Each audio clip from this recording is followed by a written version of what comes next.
Hello, c'est Erwan de Esprit Web Marketing. Je vous fais cette vidéo là pour qu'on parle un petit peu de stratégie emailing. Mais avant ça, juste une petite chose, vous allez voir en dessous ou au-dessus de la vidéo, ça dépend où vous la regardez. Il y a un petit lien pour rejoindre ma liste privée dans laquelle je parle de web marketing, des conseils pour améliorer le web marketing de votre marque. Donc n'hésitez pas à me rejoindre. En plus, en cadeau, il y a une petite formation offerte que vous recevrez directement dans votre boîte mail. Donc voilà, en revenons-en à la stratégie emailing, est-ce qu'en 2020, c'est toujours pertinent d'avoir une stratégie, de mettre en place une stratégie d'email pour votre marque? Eh bien, la réponse c'est forcément oui, puisqu'il y a toujours énormément de sociétés qui utilisent l'emailing. Moi, j'ai travaillé avec beaucoup de grands groupes et ils ont tous dans leur stratégie marketing l'emailing qui est présent vraiment très fortement. Alors par contre, du coup, l'emailing, c'est bien de le mettre en place, mais il ne faut pas le mettre en place n'importe comment. Il y a différentes techniques à adopter pour que ce soit vraiment pertinent. Donc pour moi, l'emailing, ça a vraiment 4 objectifs. Le premier objectif de l'emailing, c'est de vous faire connaître. Les personnes ne vous ont jamais vu, elles arrivent sur votre site, elles rentrent leur email en échange de quelque chose, par exemple pour accéder à un contenu privé ou un contenu spécifique. Donc là, vous avez récupéré l'email. Donc là, c'est vraiment la première prise de contact. Dans cette première prise de contact, ce qu'on va faire, on va d'abord apprendre à la personne à nous connaître. On ne va pas attaquer directement en essayant de vendre quelque chose dès le premier emailing. Donc là, il faut vraiment amener les choses petit à petit. On envoie un premier emailing à cette personne-là, on la remercie de son inscription, on explique un petit peu ce qu'on fait, on commence un petit peu à montrer ses compétences, mais on ne va pas plus loin. Ensuite, dans un second temps, on renvoie d'autres emails où là, on va montrer sa valeur, on va montrer à la personne qu'est-ce qu'on peut lui apporter, comment on va pouvoir répondre à ses questions, comment on va pouvoir résoudre ses problèmes si elle a des problèmes spécifiques dans lesquels nous, on a des domaines de compétences. Et donc, on va amener petit à petit la personne comme ça à nous faire confiance, à mieux nous connaître, mais on ne va pas essayer de vendre quelque chose directement. La vente, elle va plutôt arriver dans un second temps, où là, on aura déjà bien fait comprendre à la personne qui on est, ce qu'on peut apporter, et là, on va pouvoir commencer à essayer de vendre quelque chose à cette personne-là.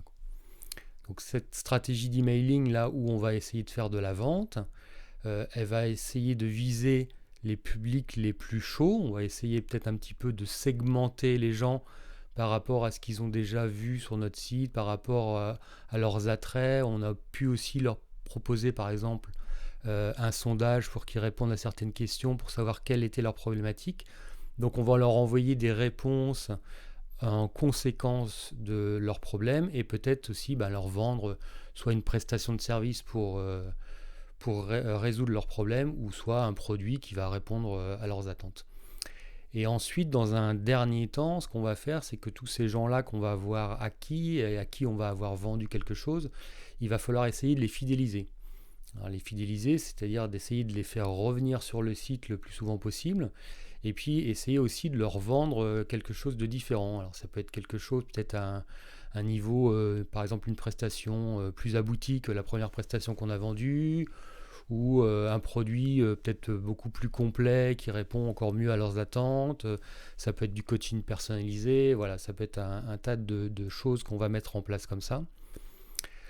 Donc dans cette stratégie globale d'emailing, on va mettre en place tous les outils. Alors, je ne sais pas si vous avez peut-être déjà des outils de ce qu'on appelle des autorépondeurs.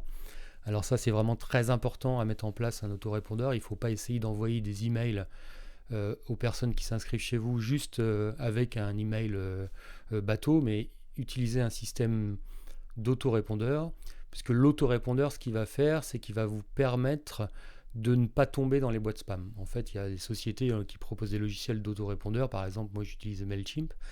Et ces sociétés-là, elles ont des accords avec les FAI, donc les fournisseurs d'accès Internet, pour pouvoir ne pas tomber trop majoritairement dans les spams. Parce que si vous essayez d'envoyer des emails à vos prospects ou à vos clients avec une adresse personnelle par exemple, ou un Gmail ou quelque chose comme ça, tout de suite vous allez être catalogué comme spam et vous allez tomber dans les boîtes de courrier indésirables. Donc là, c'est vraiment pas bon.